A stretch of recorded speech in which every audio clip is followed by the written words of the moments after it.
Voilà, bonsoir à tous. Notre réflexion de ce soir portera sur le sujet suivant, œuvre de la Torah et malédiction de la Torah. Je vais demander à un d'entre vous, un volontaire ou une volontaire, de bien vouloir nous lire dans l'Épître aux Romains, chapitre 3, à partir du verset 18 jusqu'au verset 31. C'est-à-dire jusqu'à la fin, quoi. Jusqu'à la fin du chapitre 3. La crainte de Dieu n'est pas devant leurs yeux. Or, nous savons que tout ce que dit la loi, elle le dit à ceux qui sont sous la loi, afin que toute bouche soit fermée et que tout le monde soit reconnu coupable devant Dieu. Car personne ne sera justifié devant lui par les œuvres de la loi, puisque c'est par la loi que vient la connaissance du péché.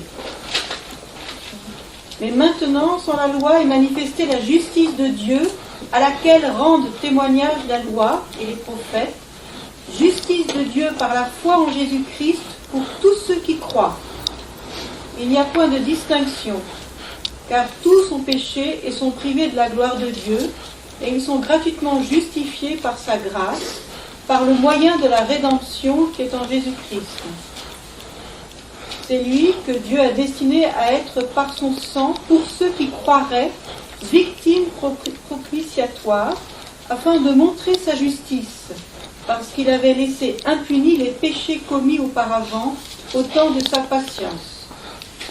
Il montre ainsi sa justice dans le temps présent, de manière à être juste tout en justifiant celui qui a la foi en Jésus. Et le sujet de se glorifier, il est exclu. Par quelle loi? Par la loi des œuvres? Non, mais par la loi de la foi. Car nous pensons que l'homme est justifié par la foi, sans les œuvres de la loi. Ou bien Dieu est-il seulement le Dieu des Juifs?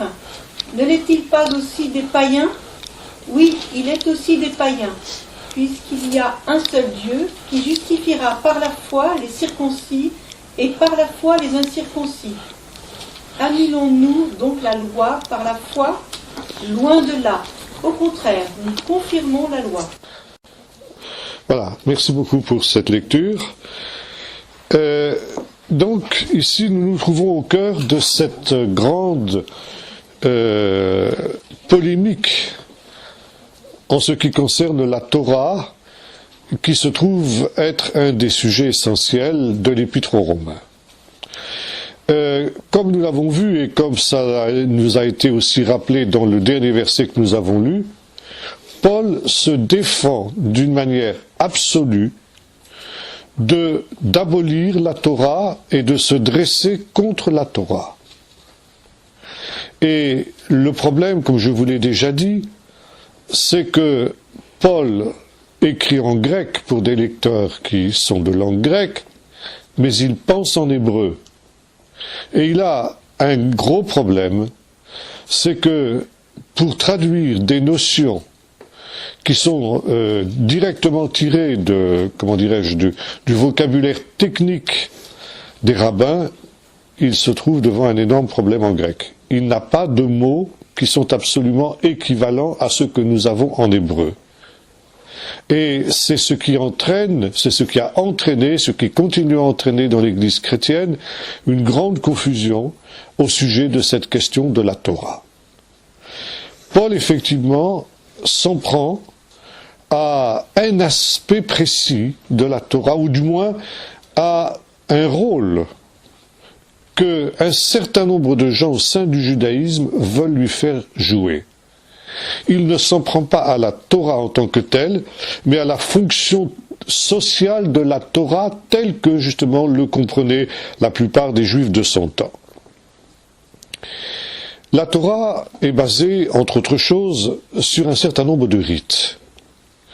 Et le rite, par définition, dans toutes les civilisations, a pour but de renforcer la notion d'identité.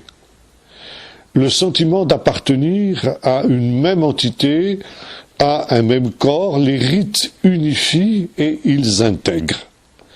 Et il y a dans la Torah des rites qui ont pour but effectivement cette unification du peuple d'Israël, ce sentiment que tout membre de ce peuple doit éprouver d'une appartenance au peuple de l'Alliance. Et c'est dans ce sens que Paul va employer ici une expression qui en hébreu se dit Maaseh Torah. Cette expression, on la retrouve à Qumran, c'est très intéressant. Et cette expression, il l'a traduite littéralement, parce qu'il n'avait pas d'autre moyen. Les œuvres de la Torah. Qu'entend-il par œuvre de la Torah? Et là, il y a eu donc une grande, un quiproquo fondamental sur cette expression dans l'Église chrétienne dès les premiers siècles, dès qu'on a commencé à, disons, faire de grec la langue du christianisme. Œuvre de la Torah, on a compris ça comme des initiatives qui étaient prises, qu'il fallait prendre pour obtenir la faveur de Dieu. C'est par exemple ce qui a été aussi à la base de la controverse de la Réforme, puisque les réformateurs, se basant justement sur ces textes, ont polémiqué contre l'Église romaine en lui faisant en quelque sorte jouer le rôle supposé qu'on avait fait jouer à un certain judaïsme, donc à partir de cette lecture de l'Épître aux Romains. Or, l'expression Maaseh Torah n'a absolument pas ce sens-là. Ce sont des points, nous dit l'apôtre Paul, qui vont faire en sorte que celui qui s'y adonne va y trouver un motif de se glorifier. Et c'est dans cela qu'il y a une dimension négative dans ce fait de se confier dans ce qu'il appelle les œuvres de la Torah. Maintenant, quand Paul nous parle des œuvres de la Torah, plus tard il nous parlera de la malédiction de la Torah. Alors on a aussi compris cela comme signifiant que s'adonner à la pratique de la Torah est une malédiction, qu'il faut donc abandonner toute référence à la Torah pour passer de la malédiction à la bénédiction. Or, quand nous lisons l'Épître aux Éphésiens notamment, nous voyons que c'est le fait d'être sans Torah qui est une malédiction. Et dans le chapitre 2 de l'Épître aux Éphésiens, Paul nous dit ceci: n'oubliez pas, vous, païens, que autrefois vous étiez, alors il y a toute une liste de ce qui leur manquait, et entre autres choses, dans cette liste, il y a « vous étiez sans Torah ». Et quand il parlera justement de ces œuvres de la Torah, Paul dira « je ne suis pas sans Torah puisque je suis sous la Torah du Messie ». Donc ici, il n'y a rien à voir avec des œuvres méritoires pour obtenir la faveur de Dieu par des moyens humains. Mais la Torah est la réalité qui fait l'identité du peuple d'Israël. Israël existe par la Torah, il est le peuple de la Torah, et le don de la Torah par Dieu sur le mont Sinaï est un signe de la faveur que Dieu a accordée à Israël. Dieu a choisi Israël au sein de tous les autres peuples, et nous trouvons dans l'alliance du Sinaï ce qui a été ensuite considéré par les rabbins comme étant un véritable mariage entre Dieu et Israël. Le mariage, dans la tradition juive, est aussi appelé une alliance. On fait alliance. Le fiancé et la fiancée font alliance. Et par conséquent, en faisant alliance avec Israël sur le mont Sinaï, Dieu a épousé Israël. Et si vous assistez à un mariage juif, vous voyez qu'il y a un moment important, c'est lorsque les deux époux signent le contrat de mariage. On appelle ça en hébreu la ketouva. Et dans la tradition rabbinique, la Torah est considérée comme le contrat que Dieu a passé, le contrat de mariage qui a été signé par Dieu et qui a été signé par Israël. qui fait la réalité de cette alliance entre Dieu et Israël. Quand il va évoquer cette réalité, l'apôtre Paul dira, il emploie une expression qui a été aussi souvent galvaudée dans le christianisme. Voyez les Israélites selon la chair, dira-t-il. Et cette expression israélite selon la chair a été opposée par les pères de l'Église dès le début du IIe siècle à ce qu'ils ont appelé l'Israël selon l'esprit, c'est-à-dire l'Église. Selon la chair, ça voulait dire une démarche charnelle, humaine, non spirituelle. Et à partir de cette expression qui a été mal comprise par les pères de l'Église, on a considéré que le peuple d'Israël était un peuple non spirituel, un peuple charnel qui avait besoin de rites, qui avait besoin d'être encadré d'une manière très étroite parce qu'il était congénitalement mauvais, ce peuple d'Israël. Et par conséquent, il avait besoin d'une loi très rigide et très stricte pour l'amener à marcher dans le droit chemin. Mais l'Israël selon l'esprit, l'Église, c'est-à-dire les païens, eux sont infiniment supérieurs aux Juifs, bien sûr. Ils n'ont pas besoin de cette Torah. Ils sont l'Israël selon l'esprit. Quand Paul nous parle des Israélites selon la chair, il ne se réfère pas du tout à une réalité négative, mais simplement à une identité physique et raciale. Le peuple d'Israël a été adopté par Dieu en tant qu'entité nationale, et cette expression Israël selon la chair, ou Israélite selon la chair, se réfère tout simplement à cette réalité-là.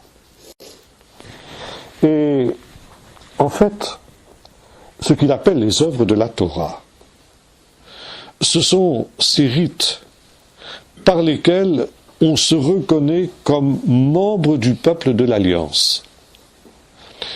Il y a, selon les rabbins, 613 commandements dans la Torah. En principe, chaque juif est tenu de respecter ces 613 commandements, qui d'ailleurs ne s'appliquent pas forcément à chaque individu. Mais déjà à l'époque de Paul, on a déjà eu l'occasion de dire cela, la plupart des commandements n'étaient plus respectés.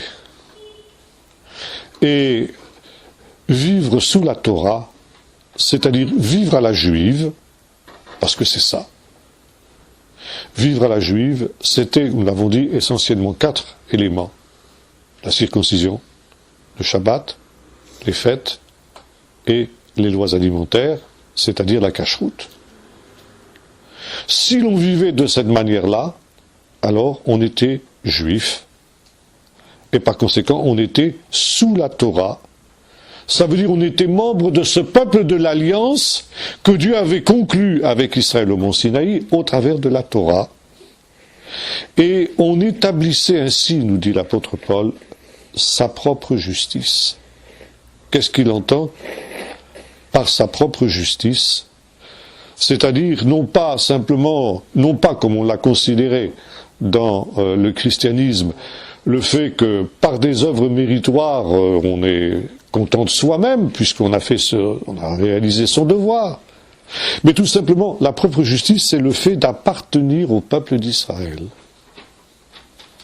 au peuple que le Seigneur a choisi, et de vivre ce qui est spécifique au peuple d'Israël, c'est-à-dire une justice collective qui exclut les païens de l'Alliance. Et c'est là que Paul réagit. Quand la Torah, au lieu d'être un moyen d'unification, agit comme un moyen d'exclusion, et notamment d'exclusion des païens. Paul a eu beaucoup de fil à retordre avec ses compatriotes juifs, et notamment ceux qui ne croyaient pas en Jésus. Il a eu du fil à retordre aussi avec des compatriotes juifs qui croyaient en Jésus. Mais il a aussi eu des problèmes avec les non-croyants. Pourquoi? Qu'est-ce qu'on reprochait à Paul? C'était pas de prêcher un Messie, Jésus, ça, bon, des Messies, on avait à l'appel à cette époque-là. Donc c'était pas le problème.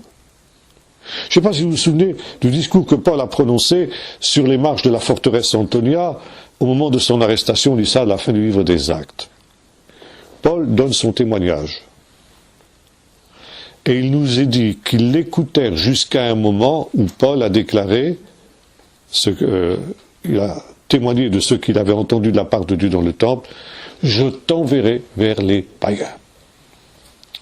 Et quand Paul a prononcé ces paroles, ils se sont mis à hurler, ôte-le, cet homme n'est pas digne de vivre. Pourquoi? Parce qu'il ouvre aux païens les portes de l'alliance. Et ça, pour un juif, jusqu'à aujourd'hui d'ailleurs, pour certains en tout cas, c'est quelque chose de grave, parce que ça remet en cause l'élection d'Israël. Ça remet en cause les privilèges d'Israël. Et Paul a été combattu et est encore mal vu de la plupart des Juifs d'aujourd'hui, alors que Jésus ne l'est plus en général, même si on ne croit pas qu'il est le Messie. Mais Jésus est considéré maintenant par la plupart des Juifs comme un bon Juif. Mais par contre, Paul est toujours un méchant. Et pourquoi est-il un méchant? Parce que justement, il a répandu la Torah d'Israël aux païens. Sans exiger de ces derniers qu'ils se mettent sous les œuvres de la Torah, qu'ils pratiquent les œuvres de la Torah. Et nous avons vu que les œuvres de la Torah, c'est quoi? C'est ces 4 éléments, circoncision, Shabbat, fête et kashrut. Il y a eu, dans le judaïsme de l'époque de Paul et de Jésus, une certaine ouverture aux païens, mais à condition que les païens adoptent finalement tout le rituel juif, c'est-à-dire tout simplement deviennent juifs, se convertissent au judaïsme. Et ce que l'on reprochait à Paul, c'est de faire entrer les païens dans l'alliance sans qu'ils se soient convertis au préalable au judaïsme.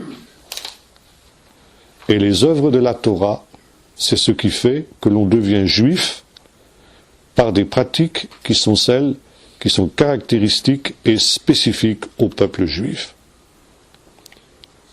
Et Paul dira ceci de ses compatriotes auxquels il rend ce témoignage: ils ont du zèle, mais sans intelligence, car ils cherchent à établir leur propre justice.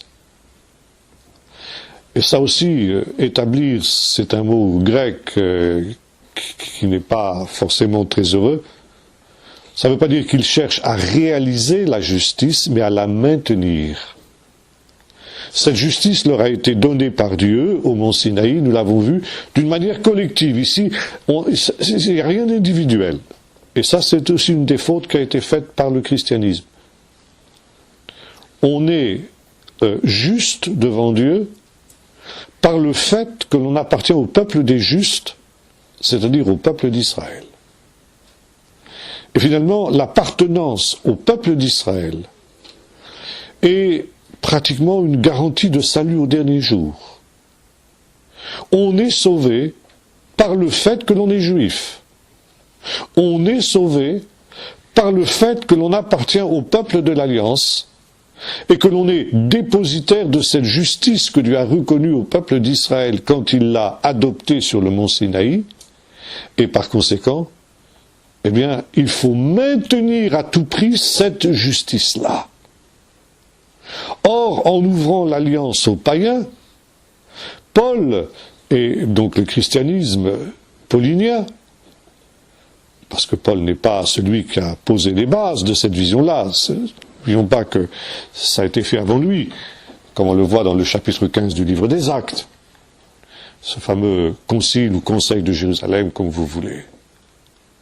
Mais disons que en ouvrant cette alliance aux païens, alors c'est toute l'élection d'Israël, c'est tous les privilèges d'Israël qui risquent d'être mis en question. Et c'est cela que l'on reprochait à Paul. La propre justice, c'est le fait de rester loyal à l'alliance, en gardant justement ces rites qui unifient, qui intègrent, et qui font que quand on est dans cette alliance, on est finalement en sécurité spirituellement parlant. On n'a rien à craindre. Autrement dit, ce contre quoi Paul s'élève à la fois dans l'épître aux Romains et dans l'épître aux Galates, c'est la fonction sociale de la Torah. Ça n'est pas la Torah en elle-même, mais la fonction sociale qu'on lui fait jouer, d'un élément intégrateur dans l'alliance, et en même temps comme instrument d'exclusion des païens de cette alliance. Donc cette différence qui fait qu'en fin de compte, le juif qui est sous la Torah, qui pratique les œuvres de la Torah, va éprouver vis-à-vis du reste de l'humanité un sentiment de supériorité nationale. Et c'est contre ça que Paul s'élève. On obtient la faveur de Dieu en étant membre du peuple élu. Et ça aussi, c'est ce que Paul conteste. Il l'a fait dans les premiers chapitres, comme nous l'avons vu. Et à partir du moment où la Torah est dépouillée de ce rôle à la fois intégrateur et ce rôle d'instrument d'exclusion, alors la Torah peut continuer à jouer un rôle positif selon Paul. Par conséquent, ce n'est pas, encore une fois, ce n'est pas à la Torah en tant que telle que Paul s'en prend, mais c'est au rôle que l'on fait jouer à la Torah. Il est intéressant de noter aussi que Paul ne divise pas la Torah en éléments qui seraient dépassés ou en éléments qui pourraient encore être valables après la venue de Jésus, comme l'ont fait les réformateurs et notamment comme l'a fait Calvin.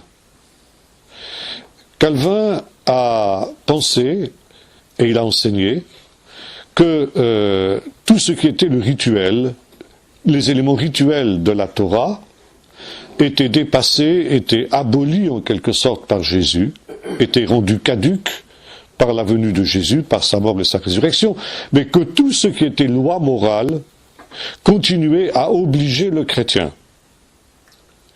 Paul ne raisonne absolument pas de cette manière. Pour Paul, comme pour les rabbins d'ailleurs, la Torah c'est un tout. Il n'y a pas d'un côté des commandements qui seraient des commandements rituels et des commandements qui seraient des commandements moraux. Mais, encore une fois, ce que Paul conteste, ce contre quoi Paul se dresse, c'est contre non pas la Torah en elle-même, mais le fait qu'on se sert de la Torah pour mettre une barrière, une différence entre juifs et non-juifs. Alors, que la Torah ait eu cette fonction avant la venue de Jésus, c'est indiscutable. Et c'était le plan de Dieu qu'il en soit ainsi, parce il ne fallait pas qu'Israël se mêle aux nations, il ne fallait pas qu'Israël soit contaminé à la fois par l'idolâtrie des païens et par leur immoralité. Mais, à partir de la venue de Jésus, on entre dans une réalité nouvelle. La mort et la résurrection de Jésus, comme l'ont annoncé les prophètes, ouvrent la porte de la grâce aux païens au même titre qu'il l'ouvre pour les juifs. Par conséquent, si, avant la venue de Jésus, la Torah a joué ce rôle de barrière entre juifs et non-juifs, c'est cet aspect de barrière qui est rendu caduc par la venue de Jésus. C'est cet aspect d'instrument d'exclusion qui est maintenant totalement dépassé. Et dans l'épître aux Éphésiens, chapitre 2, toujours, l'apôtre Paul dira qu'il a renversé le mur d'inimitié que la Torah, ou que certains par la Torah avaient essayé de dresser entre juifs et non-juifs. Il a, en quelque sorte, crucifié dans sa chair ces lois et ces ordonnances qui excluaient les païens de l'alliance, et il a fait en sorte maintenant que les deux soient rapprochés. Des deux, il n'en a fait qu'un, le juif et le païen, et en les réconciliant en une seule réalité par le sang de la croix. Lorsque la Torah est comprise comme une réalité qui sépare, qui différencie le peuple élu et les païens, elle s'oppose à la vie de l'esprit. Ça, c'est aussi un des points que Paul enseigne. Par exemple, chapitre 3, verset 28, chapitre 9, verset 31, on retrouve cette idée de ce qu'il appelle la loi de la mort et la loi de l'esprit de vie. La loi de l'esprit de vie qui est en Jésus-Christ m'a libéré de la loi du péché et de la mort. Alors, c'est pareil. Qu'est-ce que c'est que ces notions? Loi du péché et de la mort et loi de l'esprit de vie. Plus tard, Paul dira que il n'est pas sans Torah parce qu'il est sous la Torah du Messie. C'est quoi cette Torah du Messie par rapport à la Torah ancienne? Et voyez-vous, là, les commentateurs chrétiens, pardonnez-moi l'expression, ont patouillé lamentablement. En fait, ça n'est pas une deuxième Torah à laquelle Paul pense quand il emploie cette expression. C'est la même Torah. Mais tout dépend comment on envisage cette réalité.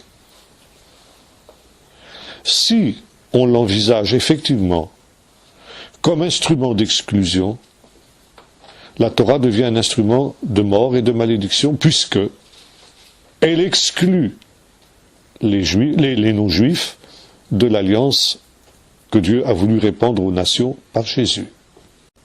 Mais si on considère la Torah comme quelque chose qui a été donné par Dieu pour à la fois mettre en évidence le péché, comme l'apôtre Paul le dit ici, on l'a lu tout à l'heure, et pour mettre en évidence aussi la justice de Dieu, d'un Dieu qui va être juste tout en justifiant le pécheur, parce que nous dit l'apôtre Paul finalement, et nous allons le voir dans un instant, l'œuvre de Jésus à Golgotha, elle était déjà annoncée dans la Torah.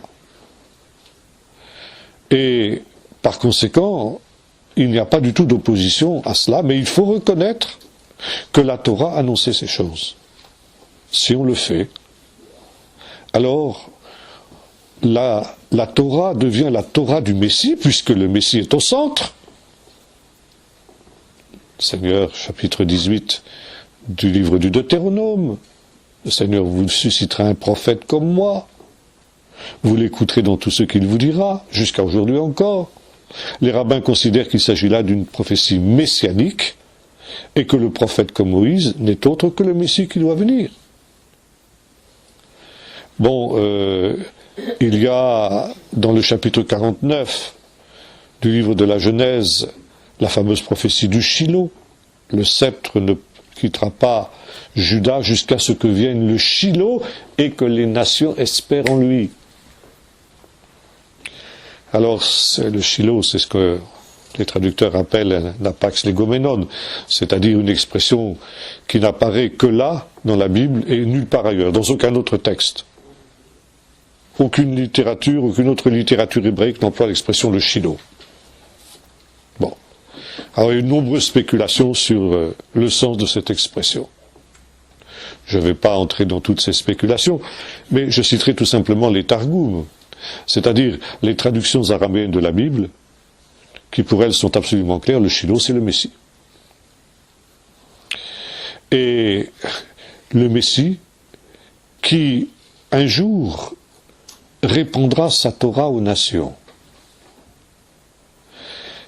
Il est écrit aussi dans le livre du Deutéronome, chapitre 17, quand il s'assiera sur son trône royal, le roi que tu établiras,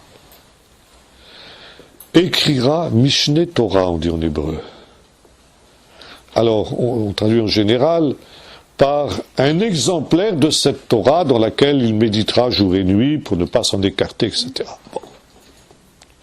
Mais des vieux commentaires, par exemple semblables à ceux qu'on a trouvés à Qumran, c'est intéressant, donc contemporains de Jésus, ont eu une interprétation un petit peu plus profonde de ce texte. La première réflexion, c'est celle-ci. Le roi dont il est question ici, ce n'est pas simplement Salomon, ou bien David, ou bien Jéroboam, ou bien Souvray. Le roi, c'est le Messie. Quand le Messie s'assiera sur son trône, eh bien, il donnera aux nations sa Torah. Et Mishneh Torah, c'est une seconde Torah en quelque sorte.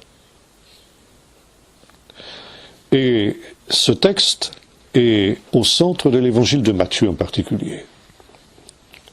L'évangile de Matthieu est un évangile très spécial. C'est l'évangile le plus juif de tous les quatre, écrit par un juif pour des juifs. Et tout l'évangile de Matthieu est basé sur ce verset.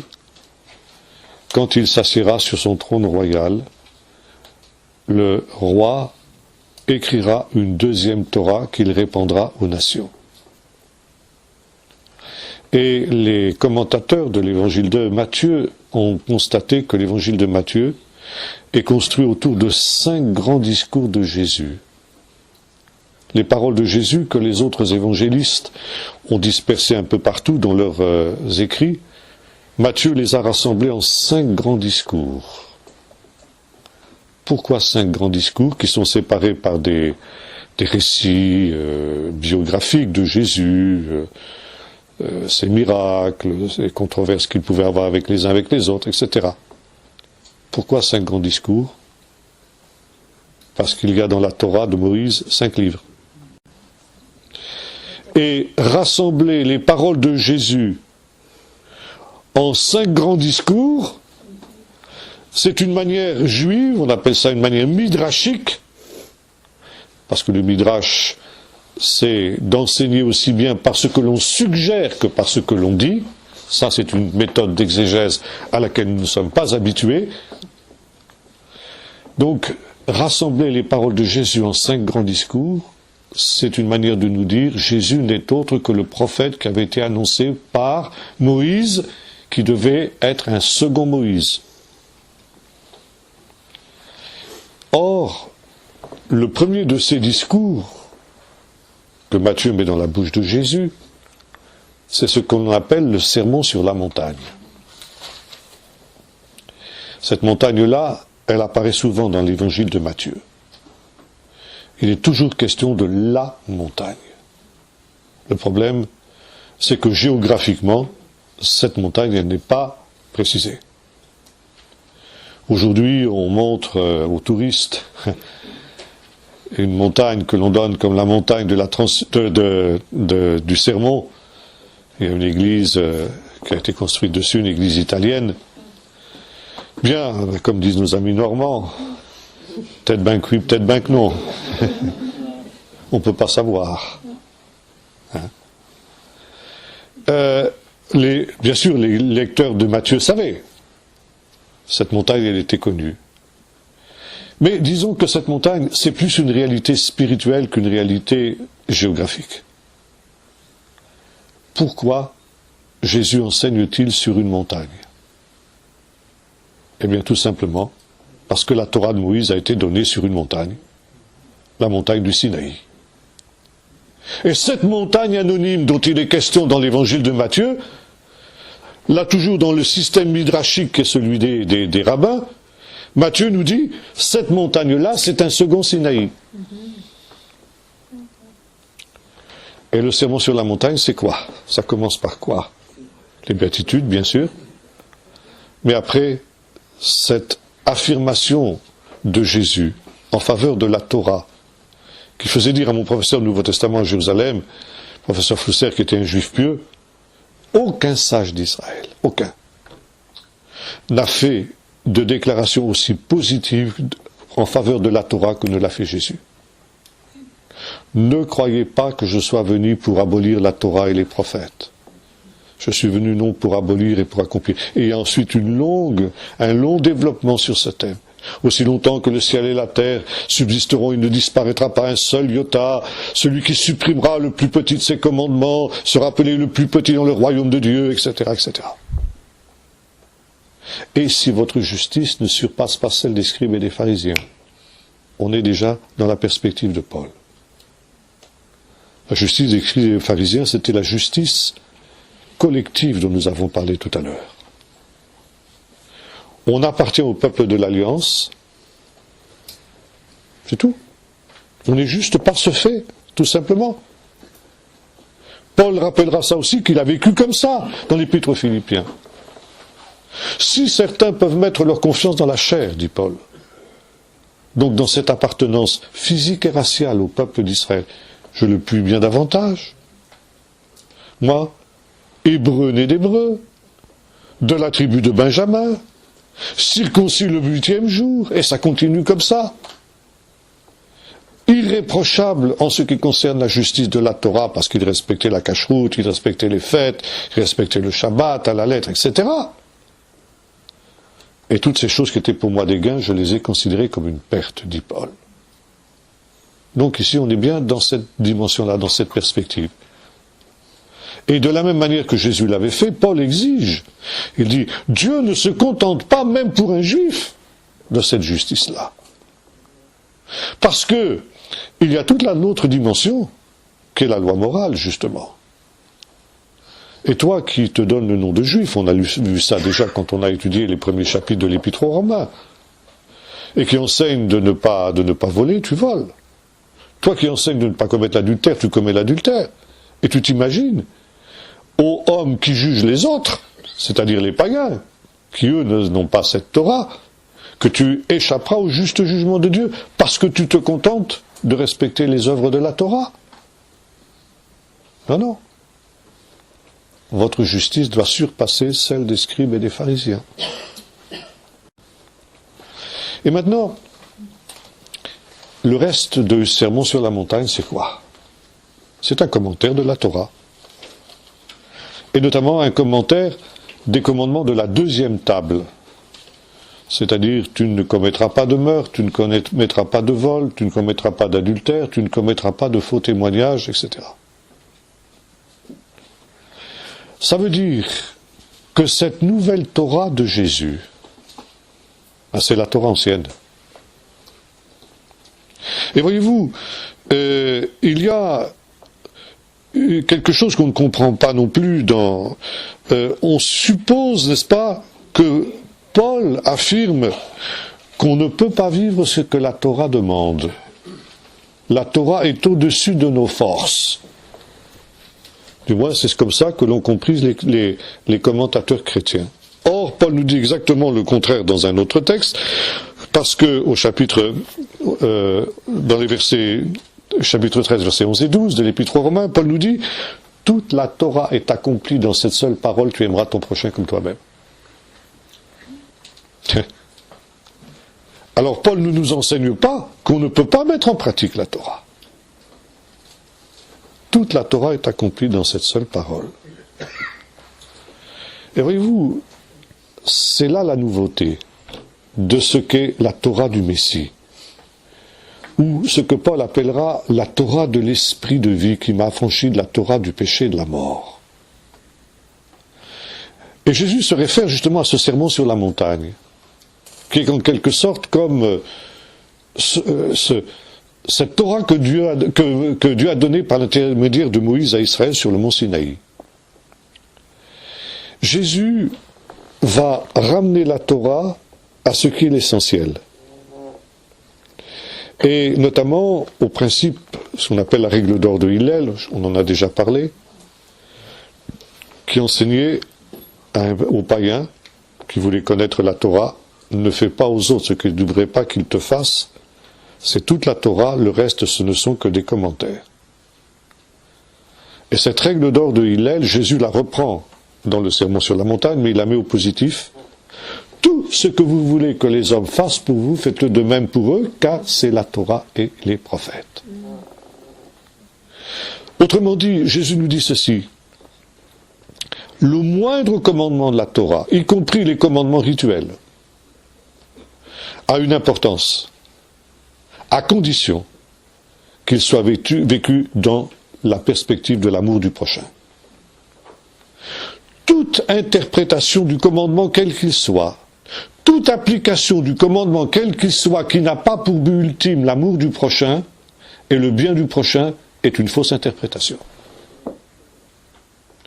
Par conséquent, une interprétation de la Torah qui exclut les païens, qui comme le fera par exemple Pierre à Antioche, amènera ce dernier à se séparer, vous vous souvenez, des païens avec lesquels il était en train de manger, ce qui est une gifle, une insulte, surtout dans le contexte oriental, où le repas c'est quelque chose d'essentiel. Manger avec quelqu'un, c'est très important. Eh bien, ça, c'est une fausse interprétation de la Torah. Et l'incident d'Antioche illustre à merveille, justement, ce qu'est cette Torah de l'esprit de vie dont parle l'apôtre Paul. Il dit, Pierre, pour respecter à la lettre un commandement, ce qu'il appelle un commandement léger, ce que dans le sermon sur la montagne on traduit par un petit commandement, mais en hébreu ça se dit un commandement léger. Tu es en train de violer un commandement lourd, un grand commandement, tu aimeras ton prochain comme toi-même.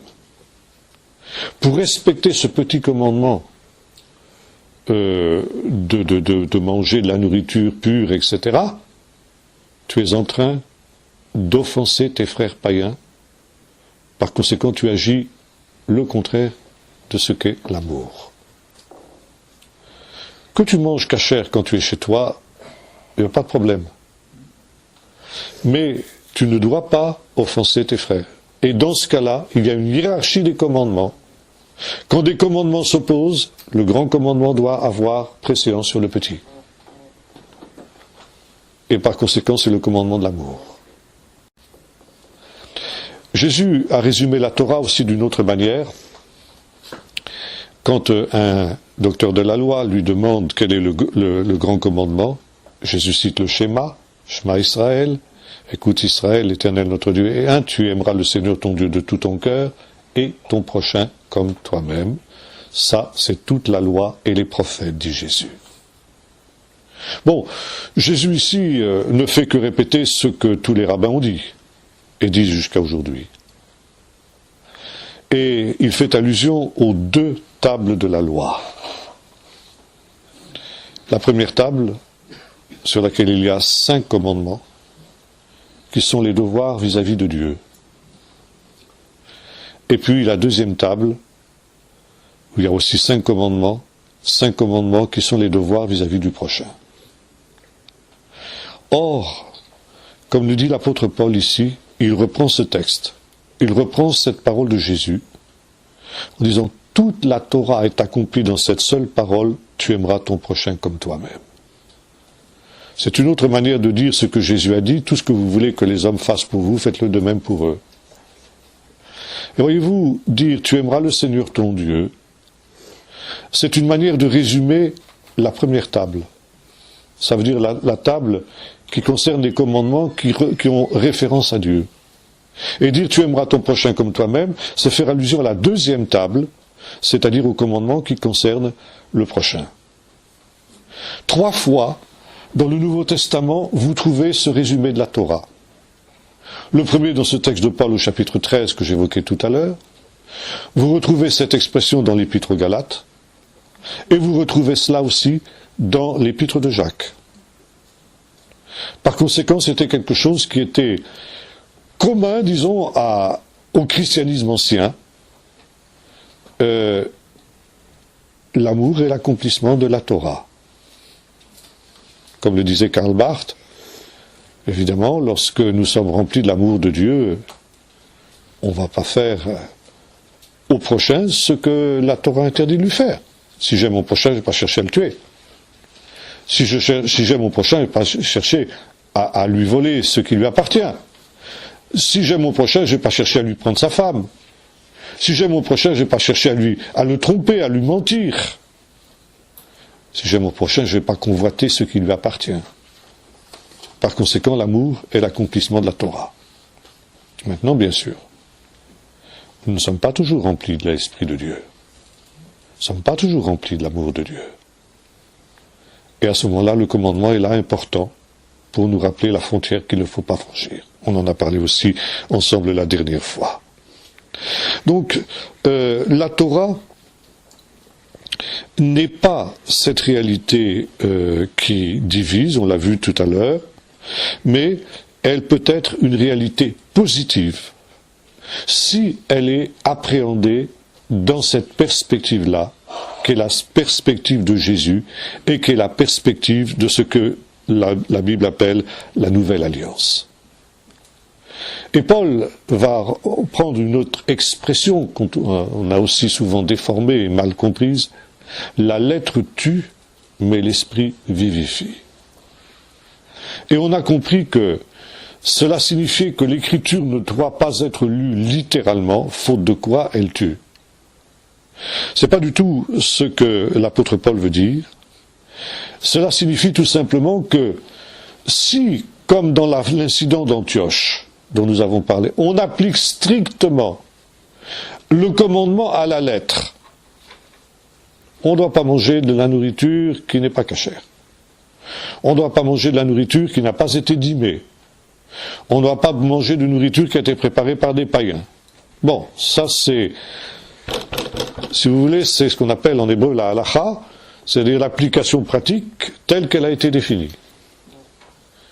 Oui, mais attention. En appliquant littéralement et strictement cette halacha, ça dépend aussi des circonstances. Encore une fois, si l'application littérale de ce commandement t'amène à violer le grand commandement qui est l'amour du prochain, ça colle plus. Là, dans ce cas-là, la lettre tue. Et en appliquant le commandement à la lettre, Pierre s'était placé sous la Torah de mort à Antioche. Et c'est Paul qui rétablit la vérité en lui disant non, dans ce cas-là, tu dois violer le commandement léger pour privilégier le commandement lourd qui est l'amour du prochain, l'amour de tes frères non juifs en particulier. Par conséquent, ici, c'est quelque chose qui est absolument essentiel. Qu'en est-il donc de la Torah pour ceux qui sont juifs? Paul nous dit ceci. Il y a une malédiction de la Torah. Ça aussi, c'est une expression qui a été mal comprise. Nous avons vu tout à l'heure que ce n'est pas la Torah en elle-même qui est une malédiction, mais c'est une interprétation erronée de la Torah. Une interprétation qui fait de la Torah un moyen d'exclusion de certaines catégories de gens. Pas seulement d'ailleurs des non-juifs. Mais nous voyons même dans le ministère de Jésus, la Torah qui excluait les publicains, les prostituées, les gens de mauvaise vie, les péagers, etc. C'était aussi au nom de la Torah que ces gens-là étaient marginalisés, étaient condamnés, et Jésus fait l'inverse. Et vous vous souvenez que lorsque Jésus va vers ces gens-là, il est critiqué justement. Et même, ça va tellement loin que, encore une fois, ici, on touche à quelque chose qui, pour les Juifs pieux de cette époque-là, est absolument essentiel. Si ce qu'on appelle les pécheurs, les publicains, les prostituées, les gens de mauvaise vie, peuvent aussi avoir part à la grâce et au salut. Alors Jésus est en train d'effacer toute différence entre juste et pécheur. Il est en train de s'opposer à la Torah, qui fait cette différence. Et par conséquent, Jésus est un individu dangereux qu'il faut supprimer. Et c'est ce qui va être décidé en ce qui le concerne. Par conséquent, il y a une malédiction de la Torah, mais c'est quoi la malédiction de la Torah? Alors, Paul cite un texte de Deutéronome 27, verset 26. Maudit soit quiconque ne met pas en pratique toutes les paroles de cette Torah. De là, on découle cette idée que j'évoquais tout à l'heure, que Paul enseigne qu'on ne peut pas mettre en pratique la Torah. Nous avons vu que c'est exactement l'inverse, puisque on peut accomplir toute la Torah au travers de cette seule parole, tu aimeras ton prochain comme toi-même. Qu'est-ce que Paul veut dire quand il parle de malédiction de la Torah? Il s'en prend aux judaïsants qui prétendent que la Torah est accomplie au travers des œuvres rituelles, les œuvres de la Torah dont nous avons parlé tout à l'heure, Maaseh Torah, ce que Paul nie, nous l'avons vu. Ça veut dire que ce que Paul reproche à ses collègues rabbins non messianiques, comme on dirait aujourd'hui, c'est de mettre trop l'accent sur l'aspect physique et national de la Torah, et pas assez sur la foi, sur l'esprit et sur l'amour qui vient du cœur. Ce qui est parfaitement cohérent avec l'enseignement de Jésus. Ça veut dire, il y a un mauvais ordre de priorité. Ils mettent les priorités au mauvais endroit.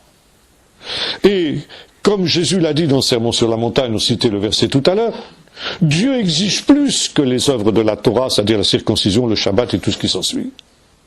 Ça ne suffit pas à cela. Mais jamais Paul ne s'oppose à la mise en pratique de la Torah en elle-même. Romains chapitre 2 verset 13, on en a déjà parlé en son temps, pour lui c'est une question de priorité.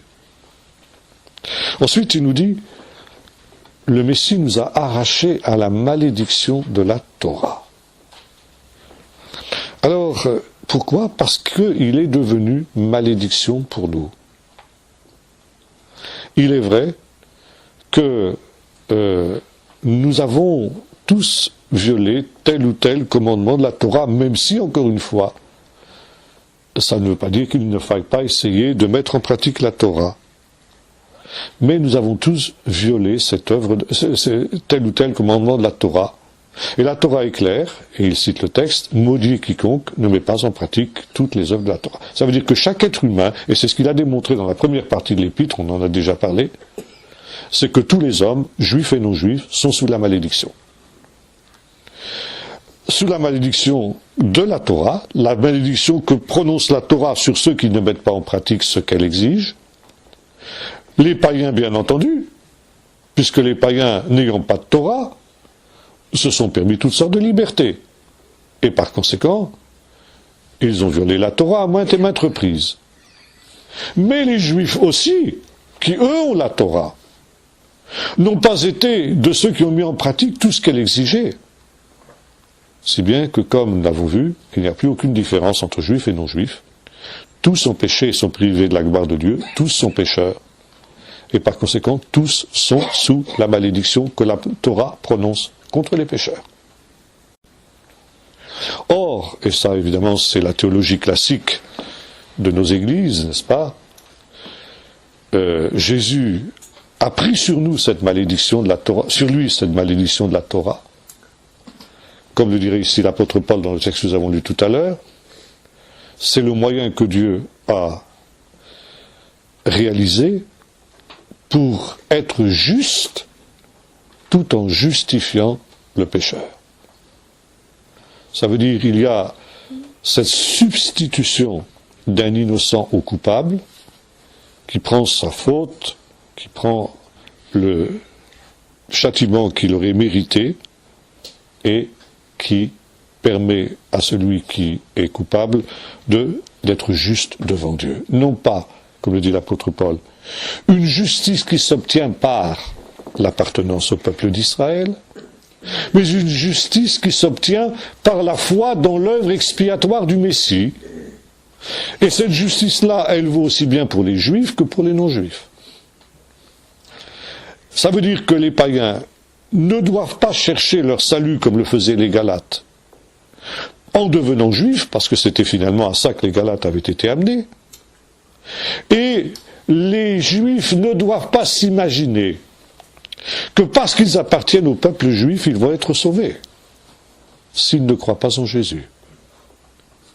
Les uns et les autres sont égaux devant Dieu dans la culpabilité, et il n'y a pas de juste, il n'y a pas un seul, tous sont péchés, sont privés de la gloire de Dieu, mais tous, juifs et non-juifs, sont également justifiés par la foi en Jésus, et non pas par leur appartenance au peuple juif.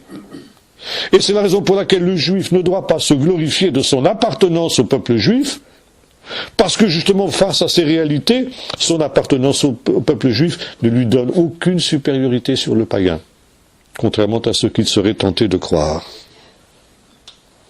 Maintenant, jamais Paul n'a enseigné que la mort de Jésus dispense ceux qui croient en lui de vivre la Torah.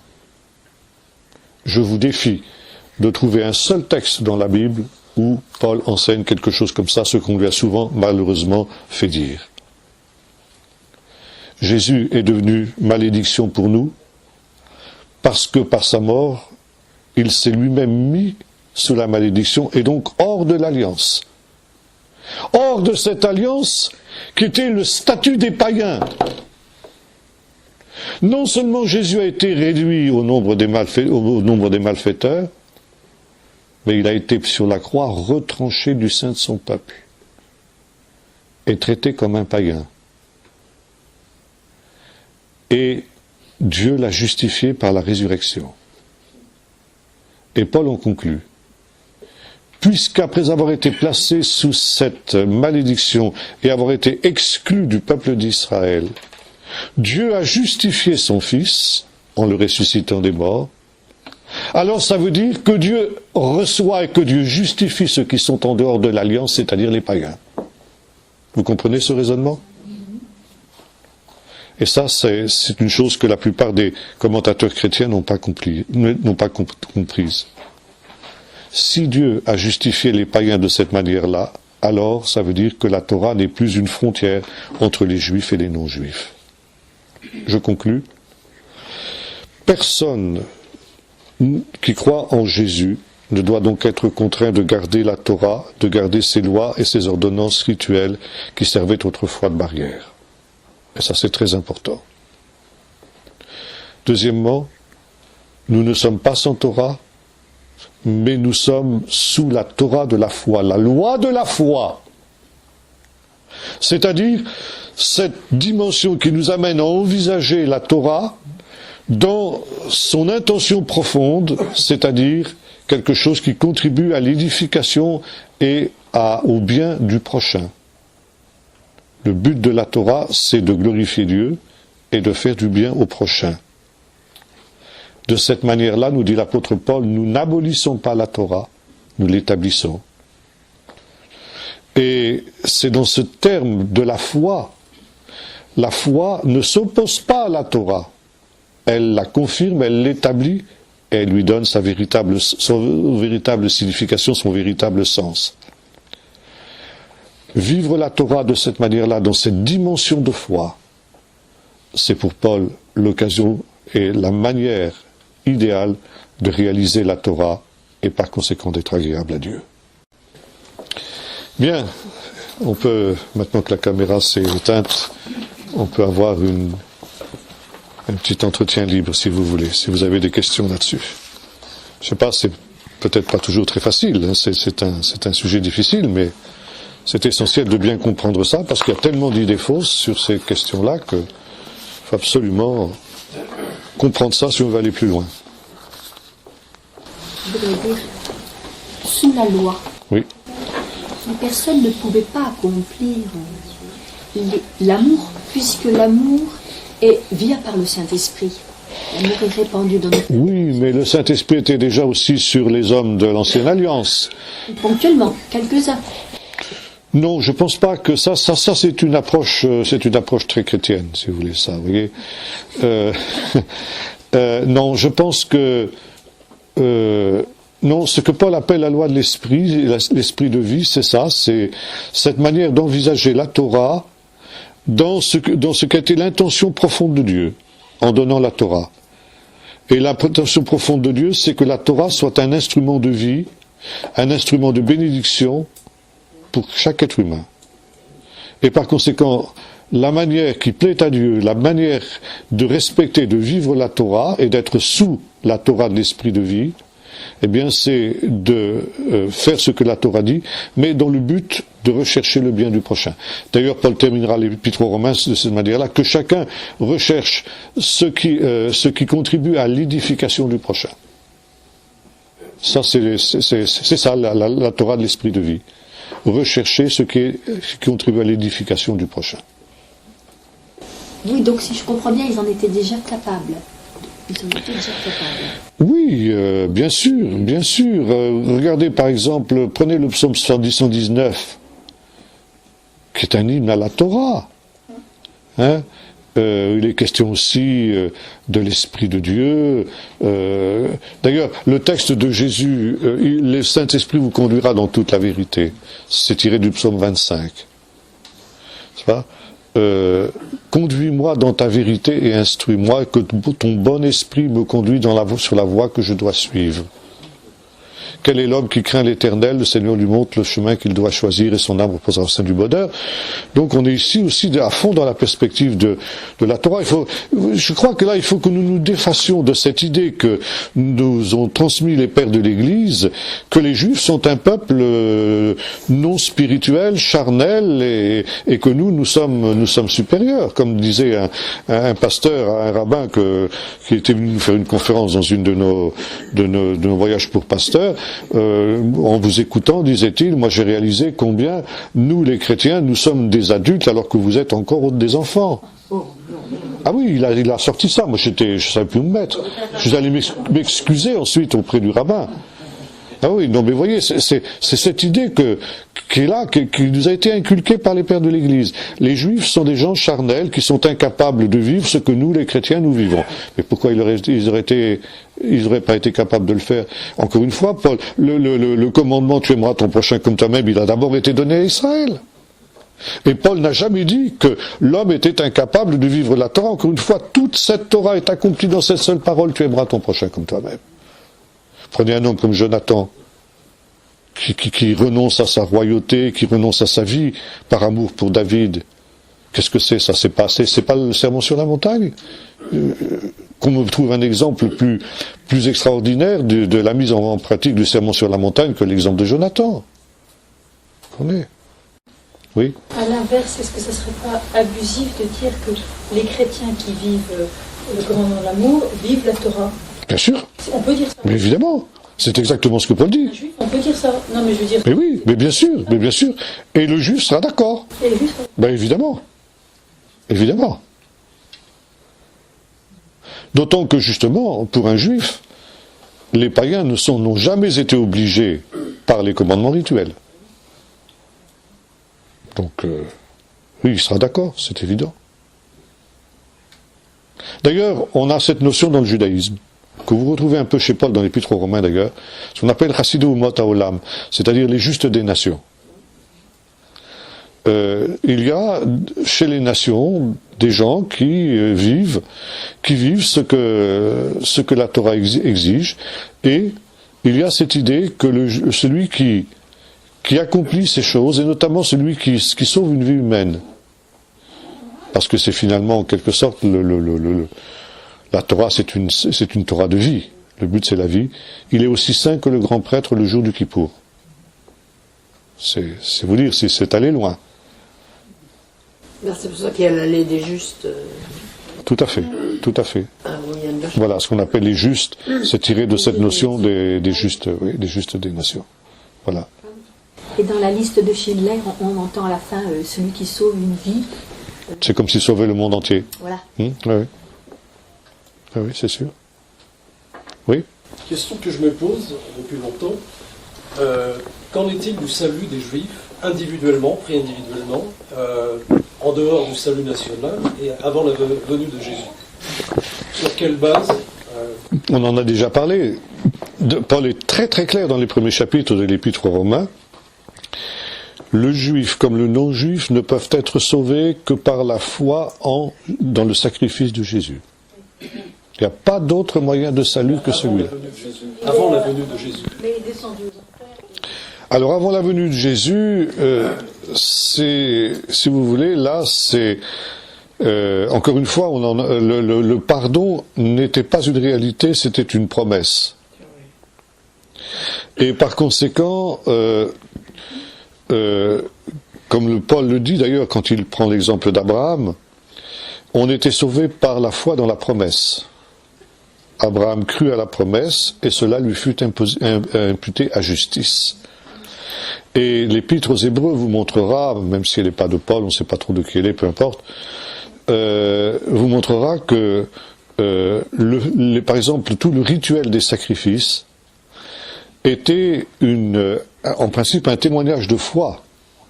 dans l'expiation qui devait venir. Parce que, comme le montre l'auteur de l'Épître aux Hébreux, le sang des taureaux et des boucs n'avait aucun pouvoir pour enlever le péché. D'abord parce que c'était des animaux. Deuxièmement parce que il n'y avait pas de véritable souverain sacrificateur. Parce que le sacerdoce aaronide était un sacerdoce imparfait, puisque le grand prêtre était mortel. Donc le fait que le grand prêtre mourait montrait qu'il n'était pas à la hauteur de ce que l'on pouvait attendre de lui. Par conséquent, le but du rituel des sacrifices était d'amener l'adorateur juif à mettre sa confiance dans un autre sacrifice qui viendrait, dont les Écritures avaient témoigné, notamment, par exemple, dans les années 53, où nous avons un texte, un vocabulaire qui est entièrement sacrificiel, où le Messie est présenté comme la victime qui expie le péché d'une manière totalement et complètement pour tous les hommes de tous les lieux, de tous les temps, juifs et non juifs. Jésus dit cela aussi donc à ses disciples le soir de Pâques, dans Luc 24. Jésus leur reproche leur incrédulité en disant: c'est là ce qui était écrit en ce qui me concernait, dans la Torah de Moïse, dans les prophètes et dans les psaumes, c'est les trois parties de la Bible hébraïque. Il fallait que le Messie souffre, qu'il ressuscite le troisième jour, afin que la repentance et le pardon des péchés soient annoncés à toutes les nations, à commencer par Jérusalem, c'est-à-dire à commencer par le peuple juif. Et vous êtes témoins de ces choses, etc., ainsi que le Saint-Esprit que je vous enverrai. Donc là, on a, en une phrase, un résumé de la manière dont Jésus comprend la Torah. La Torah, donc, on a vu tout à l'heure, au centre de la Torah, il y a le témoignage rendu à Jésus, à son œuvre. Et le rituel des sacrifices, qui occupe une telle place dans le livre peut-être le plus important de la Torah, qui est le Lévitique, était tout entier centré sur le sacrifice de Jésus. Par conséquent, les Juifs auraient dû comprendre, dit le Nouveau Testament, que Jésus avait accompli toute cette dimension essentielle de la Torah qui était l'expiation. Oui. Oui, en fait, ce que vous dites, ça rejoint un peu ce que je me disais moi, c'est que finalement, nous, Jésus, on ne le voit pas, hein, il est mort il y a 2000 ans, et donc on croit l'œuvre qu'il a accomplie il y a 2000 ans, et je me dis, il n'y a pas une grande différence pour celui qui était 1000 ans avant, oui, et qui croit en l'œuvre à venir tout à fait. plus tard. Oui, tout à fait. Et c'est la même foi, finalement. Oui, mais c'est sûr, tout à fait. Absolument. Les seuls qui sont sûrs d'être dans le royaume et qui sont cités dans le Nouveau Testament, c'est Abraham, Isaac et Jacob. Oui. Bien sûr. Puis dans l'Apocalypse, il est dit que l'agneau est l'alpha et l'oméga. Donc le sacrifice de Jésus, pour moi, il est intemporel. Intemporel. Et il y a un autre texte dans l'Apocalypse qui dit l'agneau a été immolé avant la création du monde. Voilà. C'est-à-dire c'était prévu. Ah, bien sûr, le Golgotha n'est pas un accident, n'est pas un moyen de rattrapage que Dieu a imaginé au dernier moment parce qu'il était dépassé par les événements. C'était quelque chose vous avez ça dans la tradition juive, c'est très intéressant. Et il y a une prière qu'on récite à Kippour, on appelle la prière du Hinnom, et qui dit ceci. C'est Ésaïe 53, c'est très intéressant, alors qu'en principe les Juifs n'appliquent pas Ésaïe 53 au Messie, mais là dans cette prière on le fait, paradoxalement et curieusement. Et donc cette prière dit ceci: dans le jardin d'Éden, il y a un endroit que l'on appelle la chambre des malades ou des maladies. Là se tient le Messie qui souffre. Parce qu'il est écrit de lui, il a été blessé pour nos péchés, il a été brisé pour nos iniquités.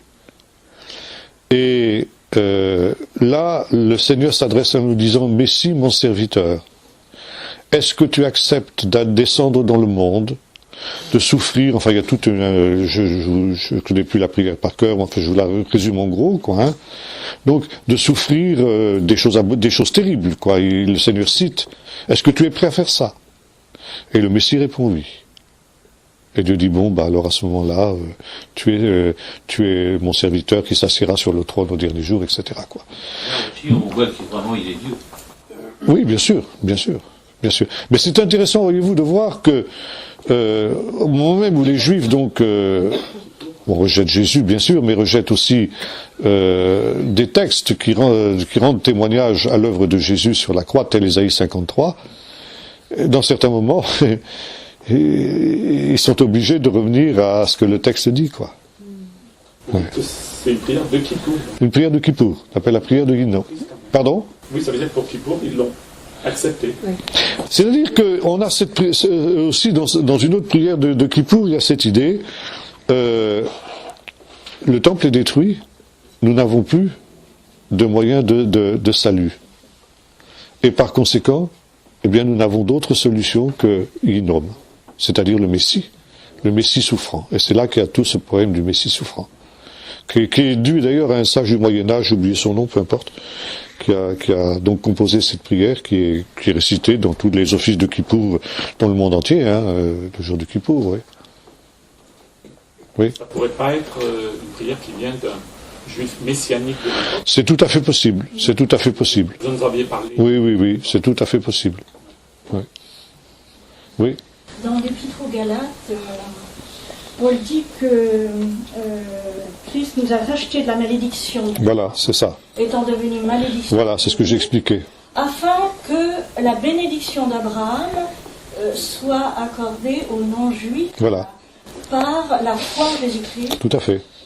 Et alors, donc, il remonte à Abraham. Oui, La bénédiction d'Abraham, c'est toutes les familles de la terre. voilà, exactement. Oui. Ça amène, en fait, une universalité. Alors, c'est ça, si vous voulez, là, alors que la Torah excluait les païens de l'alliance, donc du salut, hein, la mort de Jésus, où Jésus a été donc exclu du peuple d'Israël et mis sur le même rang que des païens, par la résurrection de Jésus ensuite, qui est réintégré au sein du peuple d'Israël, parce que Dieu le réhabilite, si vous voulez. Mais il ne rentre pas tout seul dans cette alliance. Il rentre avec les païens avec lesquels il s'est identifié dans sa mort. Et par conséquent, les païens peuvent entrer par la foi dans l'alliance qui a été conclue avec Abraham, et par conséquent voir se réaliser pour eux la promesse qui a été faite, toutes les familles de la terre seront bénies dans ta postérité. Bien, une ou deux questions encore, oui, alors d'abord notre frère là-bas, oui. Ah oui, pardon, excusez-moi. Justement, en parlant d'alliance, est-ce que c'est possible de m'éclairer un peu sur Hébreux 8, je crois, le verset 13, qui dit qui prête la première alliance, une première alliance ancienne, vieillie, qui est prête à disparaître. Oui, alors cette première alliance-là, c'était l'alliance lévitique, c'était l'alliance des sacrifices.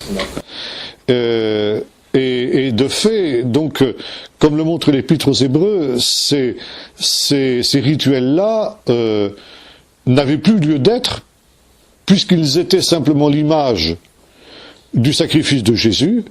Le sacrifice de Jésus ayant eu lieu, toutes ces choses-là étaient caduques. Et elles étaient tellement caduques que quelques années plus tard, le temple est détruit et le rituel des sacrifices devient désormais impossible. Vous voyez? Et à l'époque, tout le monde était conscient que les jours du temple étaient comptés. Par exemple, on a un texte dans le Talmud où un rabbin qui s'appelait Hanan ben Zakkai dit que 40 ans, c'est le Talmud qui dit ça, 40 ans avant la destruction du temple, ça correspond à peu près à la période de la mort de Jésus, le voile du temple s'est déchiré du haut jusqu'en bas et les portes du temple se sont ouvertes. Et Rabbi Yochanan ben Zakkai a interprété cet événement à partir d'un texte de Joël qui dit ceci: Liban, ouvre tes portes et que le feu dévore les cèdres du Liban. Et il a dit le Liban c'est le temple, parce que Liban en hébreu c'est Levanon, ça vient du mot Lavan, ça veut dire blanc.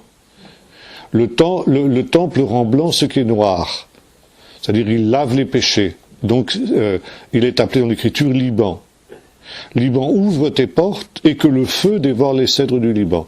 C'est-à-dire, Yohanan ben Zakkai a interprété cet événement-là comme une prophétie sur la destruction du temple. D'ailleurs, c'est une des raisons pour lesquelles il a quitté Jérusalem au moment de la grande révolte pour reconstruire le judaïsme après la catastrophe qu'il avait compris être inévitable. Mais les mêmes sacrifices, il est question aussi des sacrifices, je ne sais pas à quelle heure, mais pendant le millénium, apparemment. Non, justement pas. Justement pas. Oui, ça c'est les textes d'Ézéchiel. Bon, mais ça c'est assez mystérieux, ça je vais pas rentrer là-dedans. Mais si vous voulez, pour les rabbins aujourd'hui, c'est le temple, quand il sera construit pendant le millénium, c'est-à-dire pendant ce qu'ils appellent le royaume de Dieu, ou le royaume messianique, il n'y aura pas de sacrifice. Parce que la nature pécheresse de l'homme ayant été détruite, l'homme ne péchera plus. Donc, s'il n'y a plus de péché, il n'y a plus besoin de sacrifice. Bien, frère.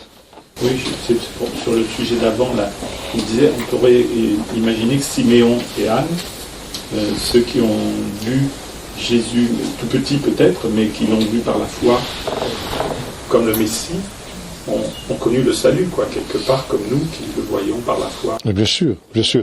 Mais vous savez, je crois que c'est notre sœur qui posait la question tout à l'heure. Vous savez, il y a eu des hommes de l'esprit dans l'histoire du peuple d'Israël.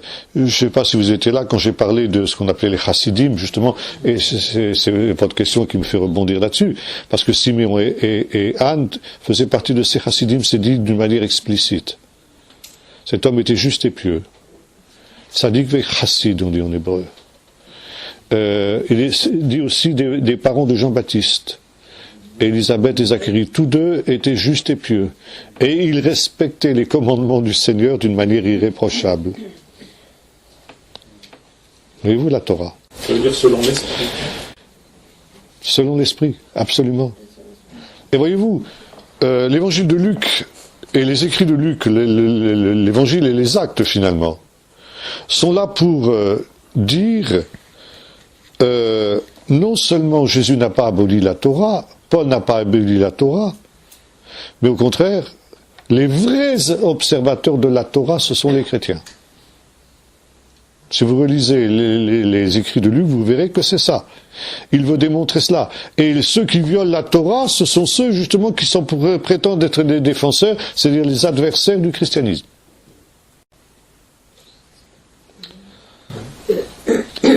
Par rapport à l'esprit dans l'Ancien Testament, c'est une idée qui me passe par la tête. Quand Salomon demande au Seigneur, quand il lui demande la sagesse, il lui demande le Saint-Esprit. Évidemment. Il lui demande les Évidemment. Vous aviez des manifestations charismatiques en Israël à cette époque-là. Non, mais c'est vrai, des guérisons, des choses comme ça. Puis Ézéchiel. Avec, non, mais même disons, un peu avant l'époque de Jésus, je vous avais parlé déjà, par exemple, de Hanina ben Dorsa, qui était un homme qui avait un don de guérison.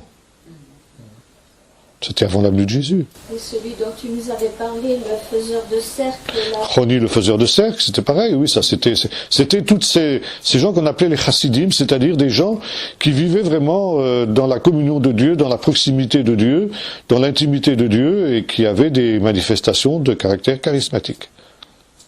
Ça, c'est indiscutable. Bien, on prend une dernière question, puis on va s'arrêter. C'est sur, j'y pense, le livre de la Torah, c'est 5 livres. C'est les 5 livres de Moïse, oui. Puis après les 5 commandements, tout ça.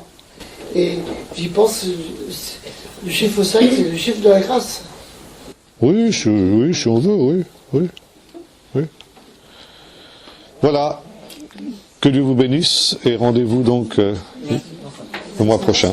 Le 25 mars. 25 mars, c'est ça.